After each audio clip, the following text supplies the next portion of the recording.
Ini hujan turun, saya mohon Anda minimum diam. Diam itu mulutnya maupun hatinya maupun pikirnya. Jangan ada yang mengeluh, jangan ada yang ngersuloh, jangan ada yang mengecam, jangan ada yang bersikap negatif. Allah itu, kata Rasulullah bilang gini, Allah itu kadang-kadang mendengar seorang hambanya nyeletuk nggak sengaja. Tetapi celetukan hambanya itu membuat Allah menyala cintanya kepada hamba itu sehingga semua masalahnya oleh Allah langsung diselesaikan dan rezekinya dilimpahkan. Tapi Allah kadang-kadang juga mendengar celetukan hambanya membuat dia sakit hati. Sehingga saat itu juga rezekinya ditutup dan dipersulit hidupnya. Nah, awakmu milih ndi sakarepmu. Nah, Allah ngomong seperti itu menurut Rasulullah terutama dalam ketika momentumnya adalah hujan turun. Jadi jangan ada yang mengeluh hujan turun. Bahwa Anda kerepotan, bahwa Anda kesulitan, itu berkah juga. Kesulitan itu berkah. Kalau Anda tidak pernah mengalami kesulitan, Anda tidak pernah menjadi dewasa. Kan gitu ya. Jadi kalau ada hujan turun, itu langsung saja. Masya Allah, Masya Allah, Alhamdulillah, Alhamdulillah, Alhamdulillah gitu ya. Ya, bahwa masuk angin, emang jelek masuk angin. Kan bagus masuk angin, Alhamdulillah. Sakit juga bagus, kan gitu. Kalau Anda masih menganggap masuk angin itu buruk, ya Anda belum mengerti kehidupan. Bahwa masuk angin harus disembuhkan, iya. Jadi kan peristiwa menyembuhkan kan juga indah. Dan syaratnya keindahan menyembuhkan adalah ada sakit dulu. Maka sakit itu adalah persyaratan keindahan, kan gitu. Ini sebelum ngomong pajak dan hutang, gitu. Ya gitu ya, satu ya. Nomor dua, saya yang memohon antum tetap di sini sesepuh kita Bapak Abdullah Hamahua yang saya kenal sejak dahulu kala ya, Ustadz ya. Saya kenal beliau sejak dahulu kala dan ini harus kita takzimi sebagai salah satu rujukan sejarah kita, termasuk rujukan-rujukan pengetahuan dan jurisprudensi ilmu-ilmu tentang keindonesiaan karena beliau lebih berpengalaman dibanding kita semua itu. Adi awakmu nek dibanding beliau itu dia dulu ngalamin bagaimana mendirikan HMI awalnya, dia mengalami bagaimana Bung Karno agak terpecah hatinya terhadap HMI dan CGMI. Saiki wis gak ono wong kenal CGMI toh. Udah nggak tahu CGMI ya.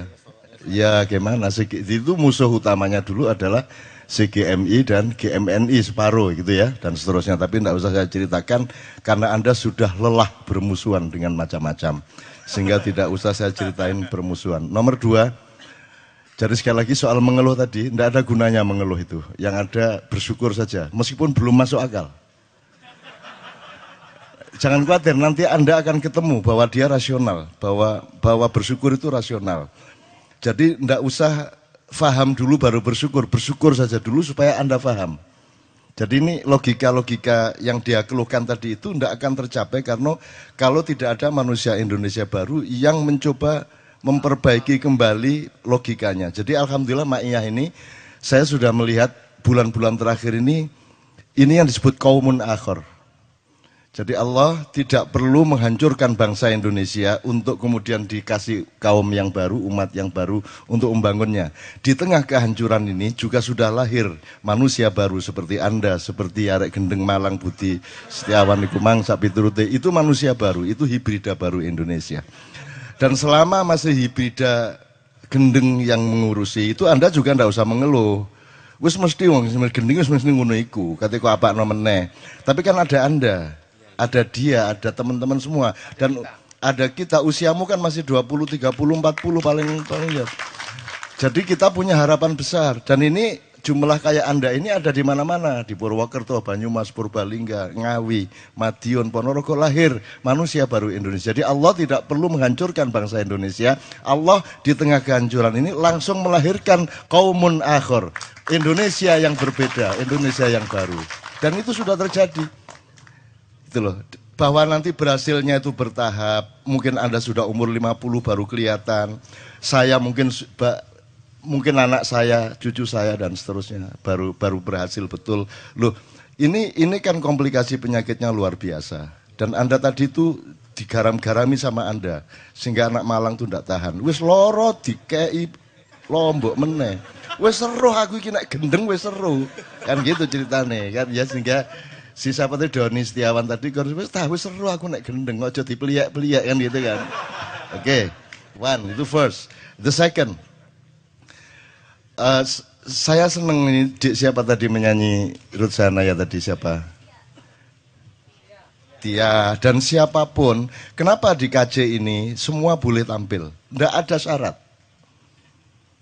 Setan pun tampil boleh. Karena kalau dia berbuat buruk di sini, dia akan mengalami kebakaran di dalam hati, jiwa, dan pikirannya. Mungkin juga hidupnya. Barang siapa berbuat jahat di sini, barang siapa punya hati jahat di sini, Anda tunggu. Tidak usah lama-lama, Anda tunggu saja. Jadi semua yang di sini ini, Ustadz Himam, ini mereka orang-orang insya Allah tulus. Mereka semua ikhlas untuk Indonesia. Tidak ada orang mau jauh-jauh, apalagi di Jakarta yang bukan kota ini, tapi hutan rimba ini, yang tidak jelas ini. Mau datang-datang jauh-jauh ke sini tanpa pamrih, tidak mencari uang, tidak mencari apa-apa, kecuali mencintai Indonesia. Masa Allah tidak akan membuat Anda hidup lebih berperan dan lebih sumringah di masa yang akan datang. Jadi ini mereka insya Allah tulus semua. Nah, setan pun kalau dia tampil di sini, itu mau tidak mau dia harus berbuat baik. Jadi Anda pengennya setan berbuat baik atau berbuat buruk? Benar. Kan Anda maunya setan itu buruk toh? Ya toh? Dan Anda sudah klaim dengan stigma setan itu buruk. Lah itu kan salah Anda ngomong gitu itu. Setannya mengeluh sama saya. Saya ini disuruh Allah ini saya jadi setan ini. Saya ini cuma taat. Saya tidak punya kemungkinan lain. Sama dengan malaikat, tidak punya kemungkinan lain. Manusia dan jin punya kemungkinan. Faman syaa falyu'min, faman syaa falyakfur. Kalau kamu mau percaya, percaya. Kalau mau khianat, khianat. Kalau kamu mau baik, baiklah. Kalau mau buruk, buruklah dengan resiko masing-masing. Kita punya demokrasi dari Allah. Setan tidak punya. Lebih beruntung mana Anda apa setan?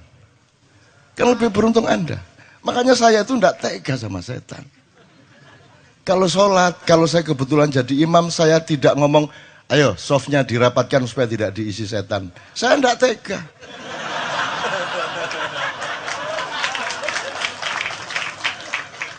Yang rapi softnya, setan-setan kalau mau ikut sholat sekalian sini. Nah gitu saya.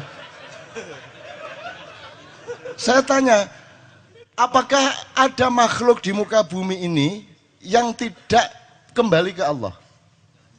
Jadi bagaimana mungkin saya mendoakan siapapun dan mengharapkan siapapun untuk tidak kembali ke Allah?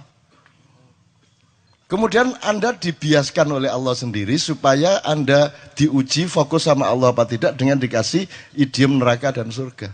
Terus Anda semua itu pokoknya enggak pakai mikir, pengen ke surga semua. Saya kasih tahu, surga itu sepi banget. Anda ke sana nanti kesepian. Nanti dilang bentino. Isinya cuman siapa? Paling Hizbut Tahrir, MTA, Wahabi Salafiyah baru ya, LDII, ya NU Muhammadiyah, Syiah, semua neraka. Jangankan lagi Kristen, Buddha, Hindu semua di neraka. Lah kok kamu mau masuk surga itu gimana? Nggak punya teman. Sudah masuk surga nanti Anda disuruh jenggoten lagi.